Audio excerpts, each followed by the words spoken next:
दुखुनांथाव बेसो जाय बड'लेण्डनि चिफ हाग्रामा महिलारि जाय बिथाङानोखि हाथायाव सिलाइ गुलि अरनानै समाय लादोंमोन गावजों लोगोसे गोबां BLTनि बिबानगिरिफोरजों जयैनो आलादा रायजो मोनाबा जों जिराया नांगौबा जिउ होगोन थेवबो हारिनि थाखाय जुजिगोन दिनै 15 बोसोर चिफ जानायनि उनाव बिथाङा बुंबाय आलादा रायजो मोना बर'फ्रा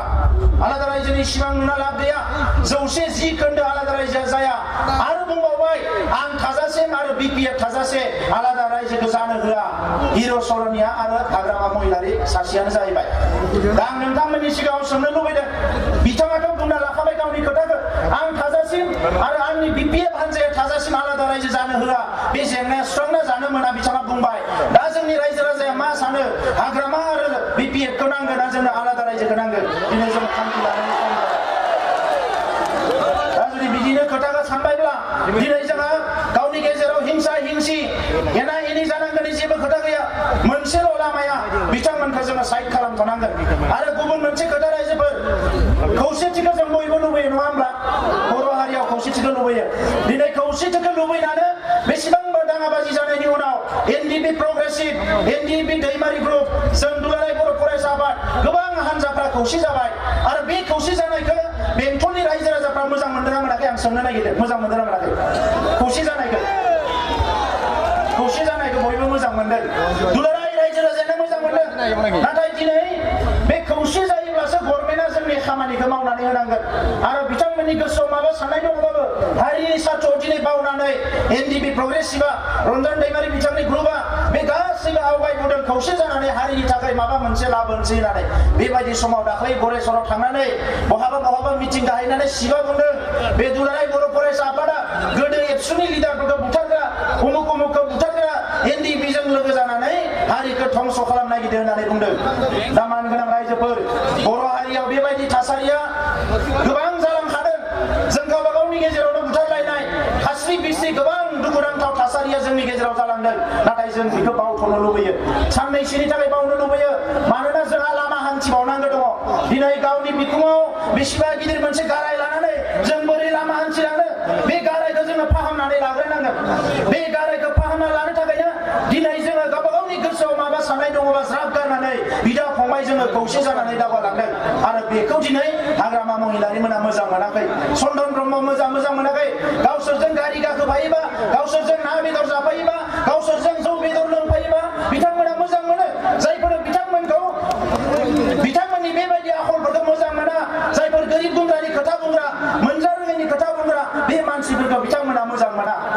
दिनै बेनिखायनो जों खनले खावलायनायनि उनावबो बिथांमोना जोंजों रायलायाखै बेसेबांबा नाजानायनि उनावबो बिथांमोना जोंजों रायलायाखै जों लाइजाम हरदों खौसे जानोसै बिथांमोना रायलायाखै मानो खौसे जानो जों बायदि गोरिब गुन्द्राफोरजों खौसे जायोबा थाखा फैसा होनांगोन होननानै बिथांमोना गियो ओंखायनो खौसेखौ बिथांमोना लुबैया नंखायनो रायजोफोर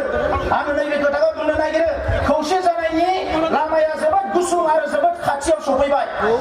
जोङो 30-40 बोसोर खौसे जानो हायाखैमोन नाथाय खौसे जानायनि लामाया जोंनि खाथियाव सफैबाय आरो एकदम खाथिथारसै माबायदियै 17 बोसोर BPF बा सरकाराव थानाय समाव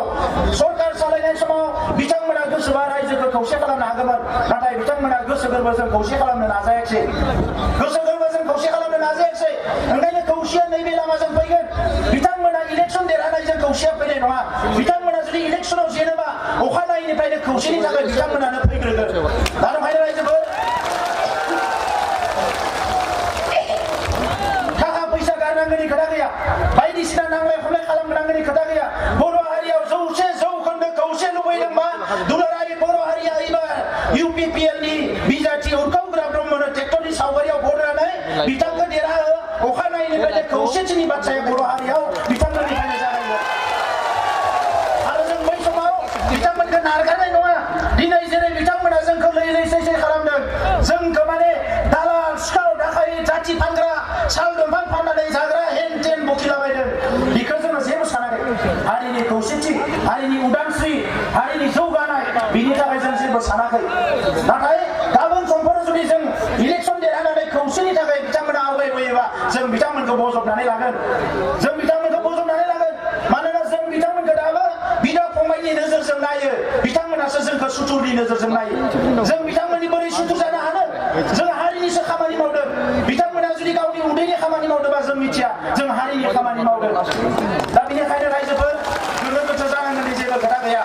दा बिथांमोनानो बुंबाय जेला दालालि बेपारि आंबो फंनैसो बाथ्रा बुंनो सानदों आं रायनो सानाखै दे रायजोफोर आंनि आइ आफाया मानसि गिदिरफोरखौ रायनांगौ होननानै फोरोंलाङाखै आं राया मानसि गिदिरफोरखौ दाख्लैबो बैसागुआव निमाहा बिखाबाय आङो हाग्रामा महिलारि सारनियाव माबाफोर दुखुफोर होबाय बायदोंबा निमाहा हो जोंनिख्रुइ बैसोआव देरसिन होननानै बैसागुआव जोंहा निमाहा बियो नालाय खुलुमलायनानै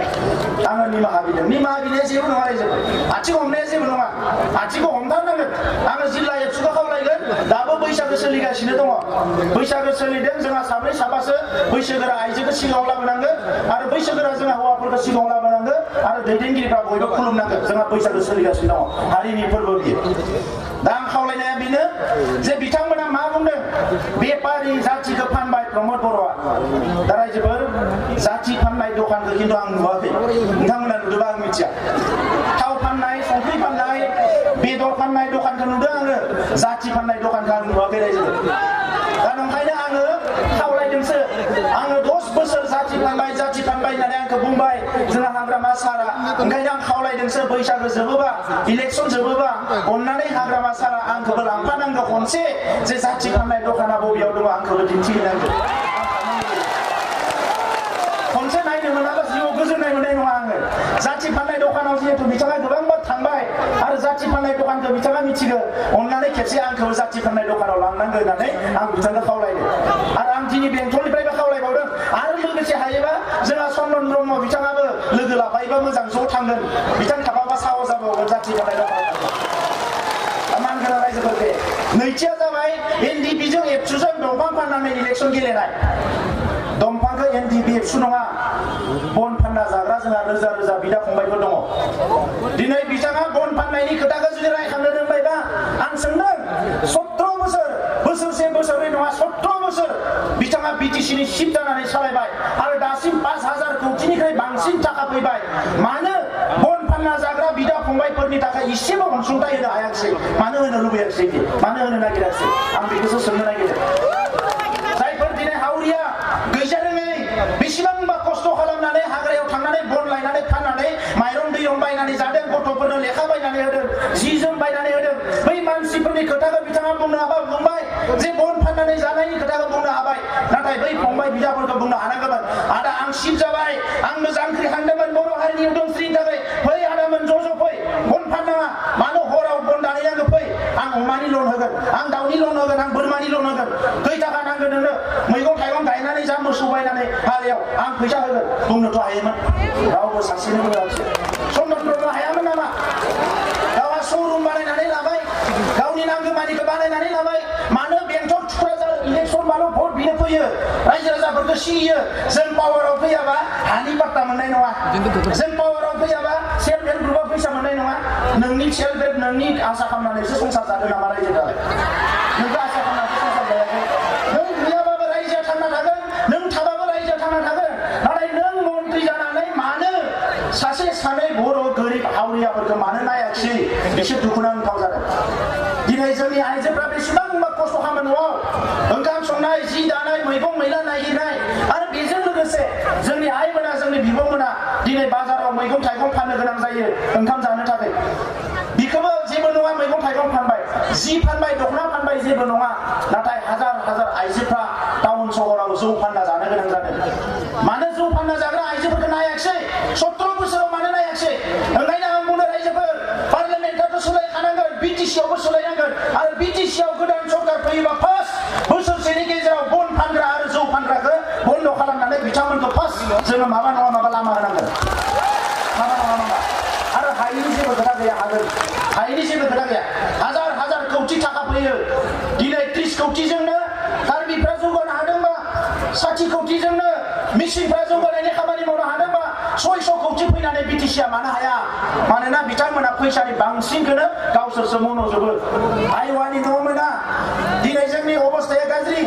साख्रि बाख्रि होनायनि खोथायाथ' बादो ओंखायनो मिटिंफ्राव फैनानै आधा घन्टा लेक्सार होयोबा 25 मिनिट जोंखौनो रायो मानोना बुंनो हानाय जेबोआनो गैया मावाखैबा जेबो मा बुंनो मावबासो बुंनो हागोन जेबोखौनो मावाखै मा बुंनो ओंखायनो फैबाय रायै समखौ बारहोबाय उनाव रायजोफोरखौ थगायबाय रायजोफोर भटआ होदो देरहाबा जों ओरै मावगोन होननानै भटखौ होनो थिननानै हेलिकप्टार लानानै ब्लक थांबाय बहा मोनदों बे फैसाफ्रालाय बबेनिफ्राय फैदों बे फैसाफ्रालाय माला नेशनेल पार्टिफ्रा करर करर दङ बिपिएफनि फान्डआव बेसेबां थाखा दङ पार्टि फान्डआव रायजोफोरनो खोन्थालाय रायजोफोरनो खोन्था दिनै बिथांमोना खोन्थानो हाया रायजोफोर दा नंखायनो दिनै बिथांमोना जेफोर खोथाखौ बुंदों बे खोथाफ्रा बेसलेस जेबो माने ओंथि गैयै खोथाफोरखौ बुंनानै राजखान्थि खालामनो नागिरदों ओंखायनो रायजोफोर दिनै माने जाथिखौ थगायबाय माने माबा माबि आलादा रायजो बियाखै मा दियाखै ओरै ओरै ओरै बुखिदों नों मा खालामदों दिनै ओरैबायदि बुंबाय मोनद' हारिया एसटि जानांगोन दिनैनो जानांगोन गाबोननो जानांगोन एसटि जानायनि उनाव नोंनि फिसा फिसौआ साख्रि मोनगोन ना मोना नोंनि फिसा फिसौआ एडमिसन मोनगोन ना मोना स्कुल कलेजाव दिनै 10% मोनदों बै जौगानाय हारिफ्रा फैयोबा बेखिनिखौबो मोननाय नङा नोंनि हा हुआ नोंनि जाना थागोन ना थाया